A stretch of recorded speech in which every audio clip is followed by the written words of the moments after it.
Forfeiture of share. Forfeiture मतलब share को जब्त करना, जब्त करना मतलब अपने पास लेना, कैंसिल कर देना, एक तरीके से शेयर होल्डर से कैंसिल कराना, शेयर होल्डर से ओनरशिप राइट ले लेना। तो इसमें कुछ केसेस होते हैं। Case number 1, forfeiture of share when issued at par. उस शेयर को फॉरफिट करना जो पार पे इश्यू हुए थे। पार तो आपको पता ही है, जब इश्यू हुए थे, ये देखो मैं इश्यू के टाइम की एंट्री बता रहा हूं आपको और फॉरफीचर दोनों बता रहा हूं। जब इश्यू हुए थे तो हमने कुछ इस तरीके से एंट्री पास की होगी। शेयर मैं कंबाइन एंट्री कर रहा हूं, application and allotment account debit to share capital account. ठीक है, ये एंट्री हमने पास की होगी उस टाइम पे जब इश्यू किए थे। कंबाइन एंट्री जब हम सिंगल अकाउंट खोलते हैं, या फिर एप्लीकेशन की अलग, अलॉटमेंट की अलग, कॉल्स की अलग पास की होगी, हमने कुछ इस तरीके से की होगी। शेयर मैं कंबाइन दिखा रहा हूं, शेयर एप्लीकेशन अकाउंट डेबिट, ठीक है, share allotment debit, share calls account debit to share capital. यही एंट्री पास हुई होगी। अलग अलग करते हैं ऑल्दो, जब ड्यू करते हैं यही एंट्री पास की होगी। तो इसका मतलब क्या था कि हमने शेयर कैपिटल इंक्रीज करी थी। अब हमें वापस फॉरफीचर के टाइम पे क्या करना है, शेयर कैपिटल को डिक्रीज करना है। तो इसका मतलब है शेयर कैपिटल अकाउंट तो हो जाएगा डेबिट,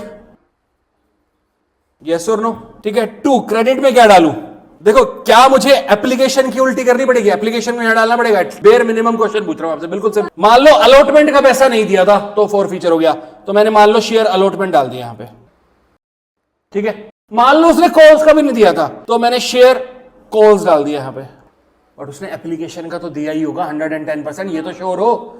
तो जो पैसा दे दिया उसका क्या करूं, वापिस नहीं देते, उसी को तो बोलते हैं जब्त करना। उसे डालते हैं हम शेयर फॉरफीचर अकाउंट में, शेयर फॉरफीचर अकाउंट। तो ये अमाउंट वो अमाउंट होता है, amount received from share holder, और ये दोनों वो अमाउंट है जो रिसीव नहीं हुए, अमाउंट नोट रिसीव। और शेयर कैपिटल उतने से डेबिट होती है नंबर ऑफ शेयर इनटू में कॉल्ड अप वैल्यू पर शेयर। अब याद करो, मैंने आपको बताया था कॉल इन एरियर के बारे में, हमने कॉल इन एरियर का टॉपिक पढ़ा था, और मैंने आपको अपना सजेशन भी दिया था कि हमेशा आप call in arrear account open करेंगे, ठीक है। तो वही केस ले रहा हूं, नोट डाल के लिख रहा हूं, note in case calls in arrear account is maintained, ठीक है। अगर कंपनी ने call in arrear account maintain कर रखा है तो then use call in arrear account instead of share allotment and share call account. तो इसका मतलब जर्नल एंट्री क्या हो जाएगी, share capital account debit to calls in arrear account, जितना पैसा नहीं मिला वो कंबाइन ही आ जाएगा, टू शेयर फॉरफीचर अकाउंट। और मैंने आपको तब भी बताया था कि आप हमेशा call in arrear account open करेंगे, तो फॉरफीचर के केस में आपके लिए तो जो एंट्री बनती है वो यही बनती है। यहां पे इसकी नरेशन लिख सकते हो, forfeiture of share issued at par, case number 2। इस केस नंबर 2 के फर्दर 2 केसेस होंगे, forfeiture of shares when issued at premium. इसका sub case 1, when forfeiture takes place after premium is received. Forfeiture हो रहा है जब प्रीमियम का amount हमें रिसीव हो चुका है, यानी कंपनी को।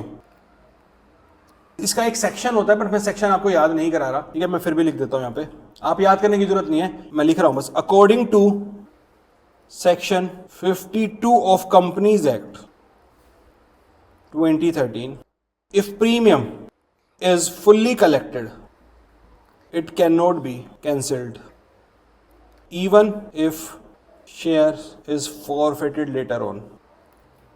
जब हमें शेयर पे सिक्योरिटी प्रीमियम रिसीव हो चुका है तो वो कभी भी कैंसिल नहीं होगा, चाहे शेयर फॉरफीचर हो जाए। तो इसका मतलब है जो ऊपर हमने जनरल एंट्री पास की है वही जनरल एंट्री रहेगी। So general entry will remain same, share capital account debit to calls in arrears to share forfeiture account.